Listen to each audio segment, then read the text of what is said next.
Fala, gente boa, seja bem-vindo ao nosso canal Episteme com Marcel, nosso canal de conhecimento científico aqui no YouTube. Toda quinta e toda segunda às 22 horas eu tô chegando por aqui trazendo coisa nova para vocês, certo? Se você quer estar sempre acompanhando essas informações novas que vão chegando por aqui, se atualizando, você clica no sininho de notificação. Se você gostar do vídeo, senta o dedo no like. Compartilha com seus amigos se você amar aí nas redes sociais. E se você não se inscreveu, se inscreva para fazer parte do nosso grupo aqui de conhecimento, ok? Galera, é o seguinte, a partir de hoje eu estou iniciando uma sequência, uma série de vídeos relacionados a fatos durante o sono, certo? É a quadrilogia chamada Fatos Cabulosos do Sono, que são aqueles fatos que assustam muitas pessoas, principalmente aquelas pessoas que não têm um conhecimento o porquê acontecem essas coisas, certo? Então eu vou trazer para vocês esse conhecimento científico sobre essas coisas. Eu já trouxe de um, que foi a alucinação hipnagógica. Se porventura você não viu o vídeo, você procura na lista aí que você vai encontrar o vídeo. Se por acaso você está com preguiça de procurar, eu já coloquei o link aí para você já clicar e cair em cima dele. Então a quadrilogia é formada pela alucinação hipnagógica, já tem o nosso vídeo. Nós vamos falar sobre a paralisia do sono, sobre a narcolepsia e sobre terrores noturnos, certo? Essa é a quadrilogia. Já fizemos uma parte dessa quadrilogia, faltam então 3. E vamos ter vídeos alternativos relacionados ao sonambulismo e à soniloquência, certo? Mas no vídeo de hoje, nós vamos fazer um prólogo, fazer uma introdução desse tema, desse assunto, porque é tanta coisa para discutir, né? Então hoje nós vamos trazer conceitos, trazer algumas noções sobre neurociência, para você a partir daí se localizar bem no assunto da gente e cada vez mais você imergir no campo do conhecimento, ok? Então vamos lá, começando hoje o nosso vídeo com esta informação aí. Bem, então nós vamos entrar um pouquinho aqui na questão da anatomia encefálica. Antes de mais nada, você perceba o seguinte, quando nós falamos de cérebro, o cérebro, na verdade, é um elemento dentro de um conjunto chamado de encéfalo. Então, nós temos o cérebro, que é esta área toda aqui, este tecido esponjoso enrugado mostrado aqui na figura. Nós temos o tronco encefálico, que é esta parte aqui, e nós temos o cerebelo. Então, o conjunto formado pelo cérebro, cerebelo e tronco encefálico é o encéfalo, certo? Então você já grave bem isso aí para você não se perder com relação a esses conceitos. E o cérebro como está dividido? O cérebro é dividido em lobos. Então nós temos o lobo frontal, o lobo parietal, o lobo temporal e o lobo occipital.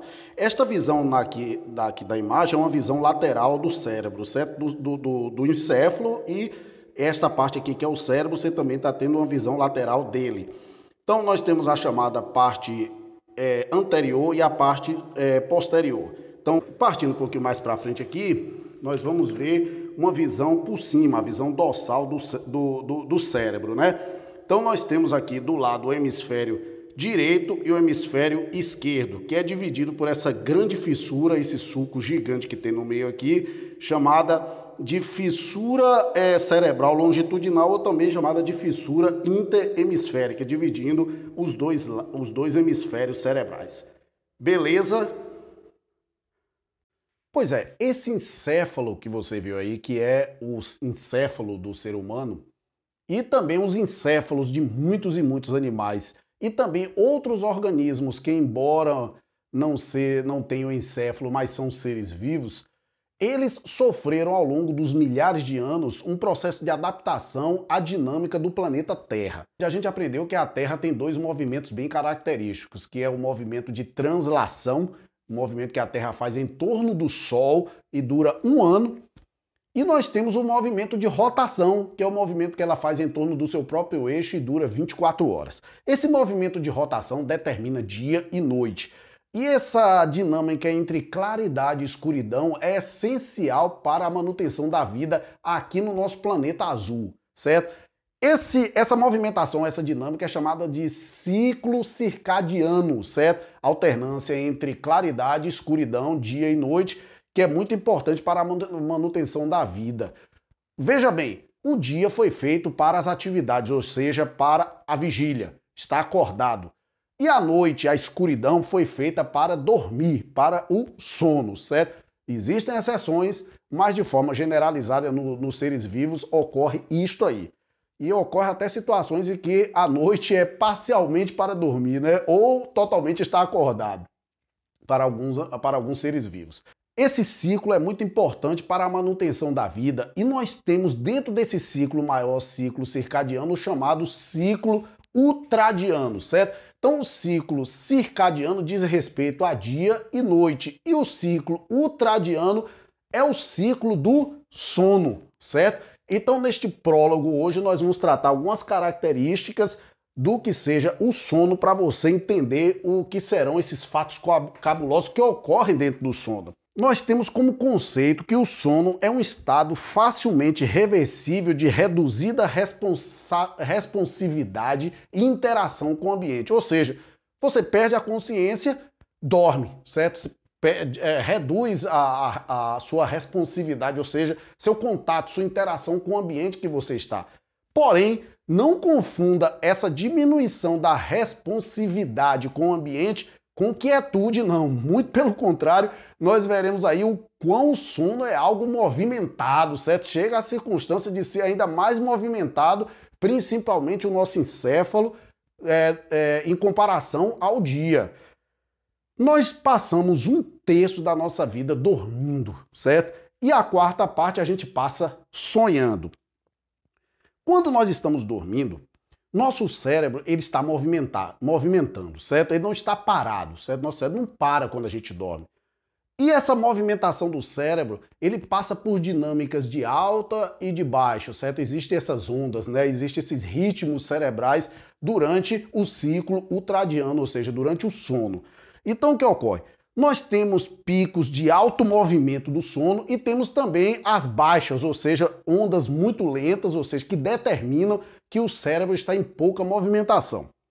Existe uma técnica chamada, um aparelho que confunde-se o nome, né, de eletroencefalograma, certo? Que é justamente o aparelho que vai medir as ondas cerebrais durante o sono, assim. Claro que ele mede em qualquer momento, mas como estamos tratando do sono, vamos falar do sono, certo? Então, esse aparelho, essa técnica, mede as ondas que ocorrem no cérebro quando você está dormindo. Então, o que ocorre? Existem momentos em que as ondas estão altas, são muito movimentadas, o ritmo está muito acelerado, certo? Existe um momento que as ondas estão mais baixas, o ritmo está mais lento. Então, o que ocorre? Nós temos ondas beta, que são ondas mais rápidas, são as ondas mais rápidas que tem. Nós temos ondas alfa, que são intermediárias, ondas teta, que vão começando a ficar mais lentas, e temos as ondas mais lentas, que são as chamadas ondas delta, certo? Dentro dessa perspectiva do sono, existe então momentos de muita movimentação e de pouca movimentação, mas o cérebro, como eu disse para você, retorno nunca para a movimentação, mesmo estando em sono profundo. E aí a gente vai recair justamente naquelas duas grandes áreas do sono, que é o chamado sono REM e sono não REM. Quando eu digo REM, você vai entender por que tem esse nome REM. REM é uma abreviatura que vem do inglês, que é Rapid Eye Movement, que significa movimento rápido dos olhos. Ou seja, em um determinado momento do sono, seus olhos se movimentam muito rapidamente, embora as pálpebras estejam fechadas, há uma movimentação muito intensa dos seus globos oculares aí dentro, certo? E aí é uma etapa do sono, faz parte desse ciclo do sono, é um momento dele, um momento muito distinto do outro. Por isso que tem esse nome.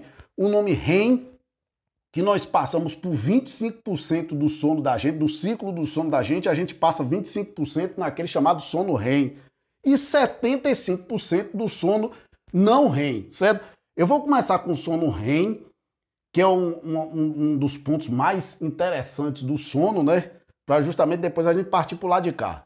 Embora ele seja o mínimo dentro do círculo do sono, ele ocorre menos do que o não REM, mas ele tem características aqui que são interessantíssimas para você conhecer, certo? Primeiramente, ele é conhecido também como um sono paradoxal. Por que sono paradoxal? Porque ao mesmo tempo que você está dormindo, você está tendo movimentações que parece que você está acordado, certo? Seu cérebro está tão movimentado que parece que você está no estado de alerta, no estado de vigília, certo?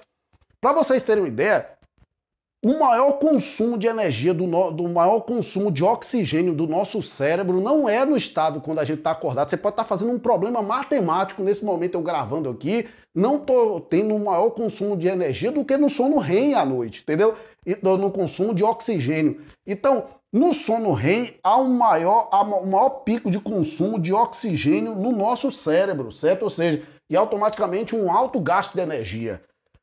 Há, durante o sono REM, a chamada atonia muscular. O que é isso? Um estado de paralisação dos nossos músculos. Por quê?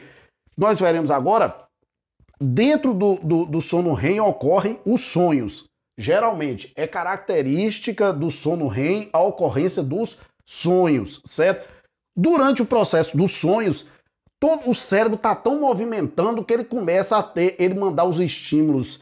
O cérebro, o estímulo que é feito no cérebro tende a ir para o corpo, certo? Porque a gente tem que perceber que nosso corpo é movimentado por estímulos cerebrais.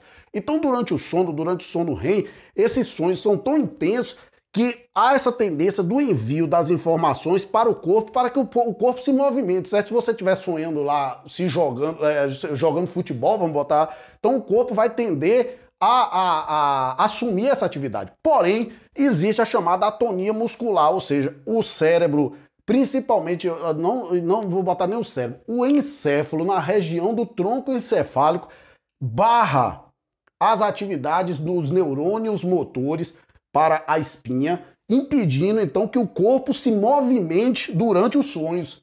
Muito interessante isso, né? Então, durante o sono REM acontecem os sonhos, os músculos ficam paralisados para justamente o corpo não se movimentar. Então, ocorre justamente essa paralisia do corpo, certo? É muito importante isso. Mas existe um fenômeno chamado de transtorno do comportamento do sono REM, que é justamente que há um defeito no mecanismo que proíbe essa movimentação, ocorrendo então que os sonhos eles passam a ser vividos no corpo, ou seja, a pessoa se levanta, se a pessoa estiver sonhando batendo em alguém, há uma possibilidade de que realmente a pessoa que esteja dormindo ao lado vá apanhar, entendeu? Então é um transtorno que ocorre no sono REM devido justamente a um defeito no processo de barramento, vamos botar assim, que impeça a movimentação do nosso corpo, ok? Como eu falei, durante o sono REM, há um processo de intensa atividade encefálica onde prevalecem as ondas beta e delta, beta e alfa, melhor dizendo. De ondas são as mais altas, a beta, e a alfa, que é a intermediária, ok? Então nós temos aqui a característica do sono REM. Agora vamos para o sono não REM, que a partir daí você vai compreender porque você já tem a noção do sono REM. Bem, o sono não REM é o sono que é o ciclo maior nosso, certo? Dentro desse ciclo, o tempo maior é do sono não REM, ou seja, ele comporta 75%. Ele é dividido em 4 estágios. Esses estágios dizem respeito à questão de profundidade do sonho. Então você tem um primeiro estágio de um sono mais leve, que dura determinado tempo. Você tem um segundo estágio que vai começando a ficar um pouco mais profundo, um terceiro estágio que é profundo, e você tem um quarto estágio que é o sono mais profundo, certo? Porém, embora seja um sono profundo, ele é um sono de ondas lentas, ou seja, de pouca atividade cerebral, diferente do sono REM.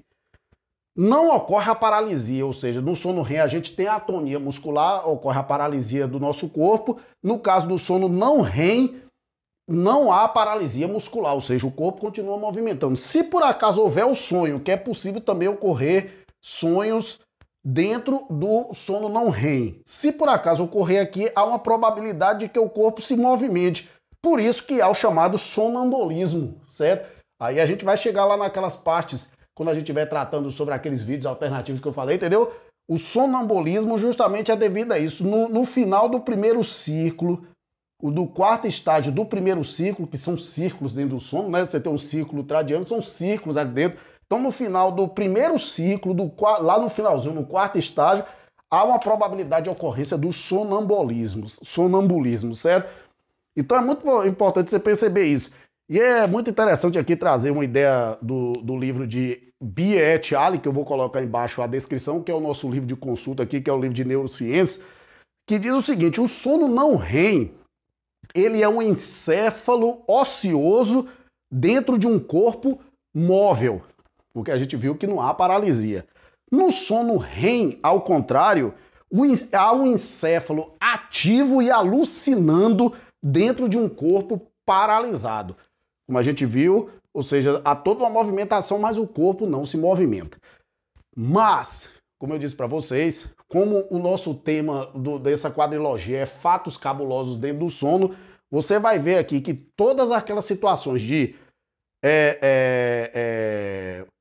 narcolepsia, paralisia do sono, terrores noturnos e alucinações hipnagógicas acontecem justamente dentro desse ciclo aqui, e a gente vai saber por que nos próximos vídeos dessa quadrilogia que com certeza você não vai deixar de ver.